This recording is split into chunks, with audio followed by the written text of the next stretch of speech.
We are now joined by Mo Adams. If you have a question in the room or on the call, please raise your hand. We'll get started with Franco Panizo, then Jose. Well, what's been the mood like this week? Obviously coming off a bad result, but returning home for a big game against another good opponent that's picked up 4 points in their first 2 games. What's been the mood in the training ground on this week?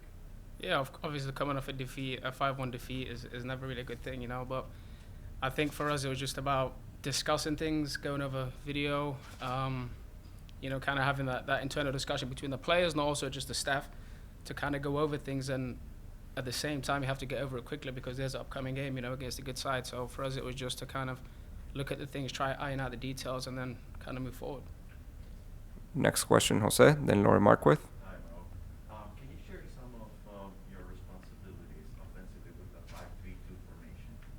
Yeah, I mean, obviously, when we play at 5-3-2, it's about creating space for the six, to get on the ball. So mine and Motta's kind of positions from then on is to kind of move forward and kind of get in the pockets to kind of receive the ball in a half turn and then drive forward. But it's mainly to stay high to kind of create that space for the six to kind of dictate the play and then just kind of find in the pockets, try filling in gaps. Obviously, Gonzalo likes to drop in on that left-hand side, so if he does come in, it's about me kind of countering that and moving it a little bit higher.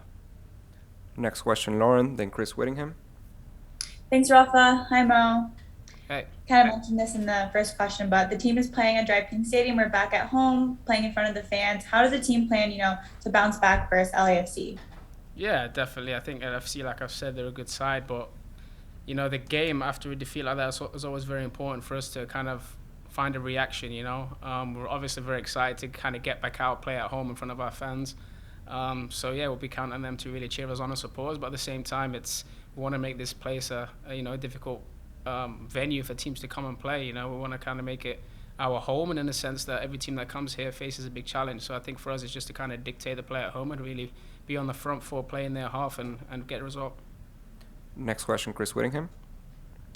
Mo, how has the overall settling process gone? There's so many new pieces, and I only have 2 games worth of evidence, but how much was learned over the 2 games about the overall picture of the team? Yeah, I think it's you learn more in defeat than you do in victory, right? So I think for us, we've had a great preseason. Obviously, went to Charleston. A lot of new guys. I think it's a lot easier to adjust as a group when there's a lot of people in the same position. A lot of new guys coming in, so we've kind of had to lean on each other and learn together and kind of move forward as one. But yeah, I think that the game against Chicago, of course, playing at home as our first game, there's a lot of anxious players out there and stuff like that. But the defeat last week obviously was tough to take, and it was a little bit of a reality check in a sense that, okay, we've got a lot of work to do, right? Everything was kind of going in our direction beforehand in terms of the preseason and the first home game. Okay, a lot of anxious people, a lot of anxious players, but we still managed to get a result. So I think for us now, it's kind of actually accepting the fact that, okay, we've lost the last game and we've got work to do, and just kind of facing the truth and moving forward as one, because we can't dwell on the result right now. We've got a game tomorrow against a good side, and we'll be looking to get a victory. Next question, Steve, then Michelle. Mo, just look at your sort of career trajectory. You obviously started at Forest and then Derby and then came here. When you look back at your time in England, at that point, was it a big decision for you to come to say you went to college here, right? Yeah, Syracuse, yeah. How come, when you look back now, how do you sort of see how your career progressed? Yeah, I think coming through the academy system over in England is very competitive, very challenging, and unfortunately I suffered a pretty serious injury back then that kind of put me out of the game for a bit. So I didn't really have much options besides kind of dropping down the lower leagues, but I didn't want to do that because, as we all know, in England you can either choose football or education. You can't really do both.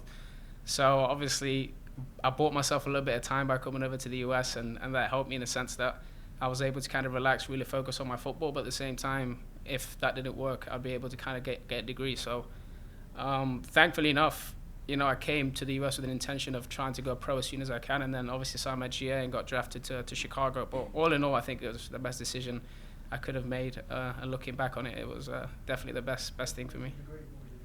Business. I'm actually still in school right now, so yeah.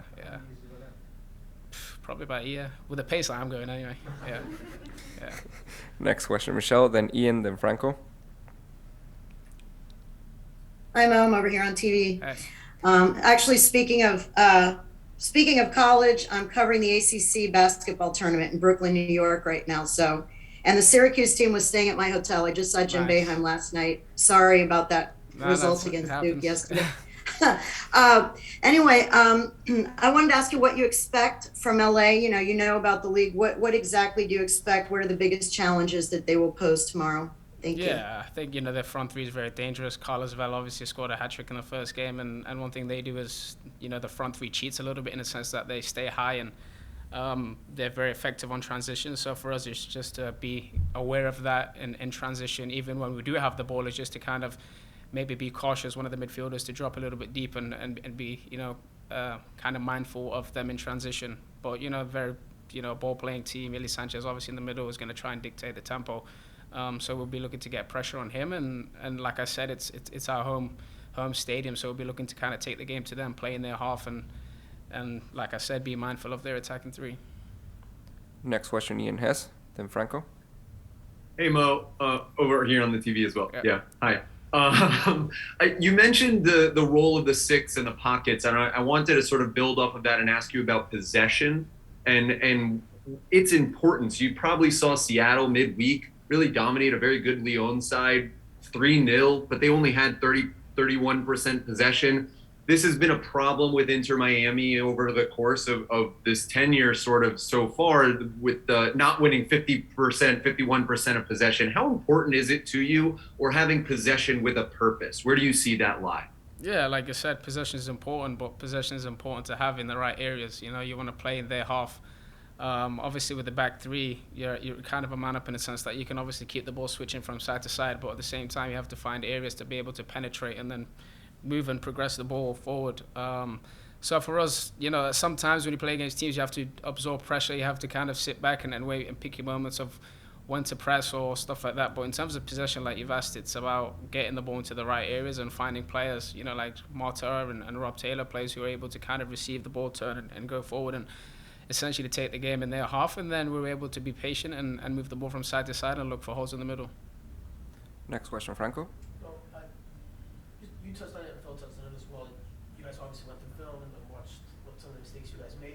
What did you guys learn from that to correct for tomorrow's game? Obviously a different opponent, but... Yeah, I think the coaches work extremely hard in terms of setting up a game plan for us, and sometimes when us players don't follow that, you get punished for it, right? So it's just about sticking to what we saw on film, sticking to the game plan that we've set ourselves, and at the same time trying to avoid some mistakes, being able to be smart and when to play and when to kind of be safe and go along if need be, and then just being strong, mentally. I think when you go down a goal or two, you can't, your head can't drop. You have to look for a reaction. You got to come out more aggressive and stuff like that, and it's just about, at 2-0 down, if you score the next goal, it's a totally different game, but you can see it after the second half. All right, I think first 5 minutes of the second half, it's tough, but credit to Austin, man. Like, I think there's 7 chances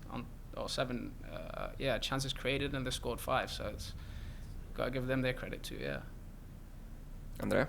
Mo, I wanted to ask you if Phil touched on this, and he said that he spoke with the players about some attitudes that he saw.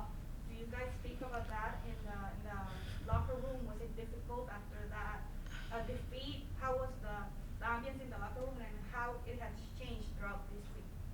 Yeah, I mean, everybody was devastated. Everybody was pissed off after the game, and that's normal. I feel like we're all professional athletes. We're all very competitive, and that is a normal reaction of a player, right? But at the same time, you have to reflect, yourself and then collectively as a group, and that's what we did. We had a kind of a video session, but at the same time, it was more of a kind of like a discussion between ourselves, and everybody kind of came forward and spoke about their thoughts and what they think they can do better, what could have gone in our way, for what we would change, all these kind of questions that kind of you're kind of asking yourself after a game. So it was an open discussion. I think that's very important because it kind of puts everybody in the same page. So it was needed, and in the sense that us as players, we also had a discussion between ourselves, and that's what we want. We want that open dialogue. I think that's really going to help the team move forward together. All right. Thank you, Mo, and thank Thanks, you, guys. everyone. See you Thank you. tomorrow. Appreciate it. Thanks, guys.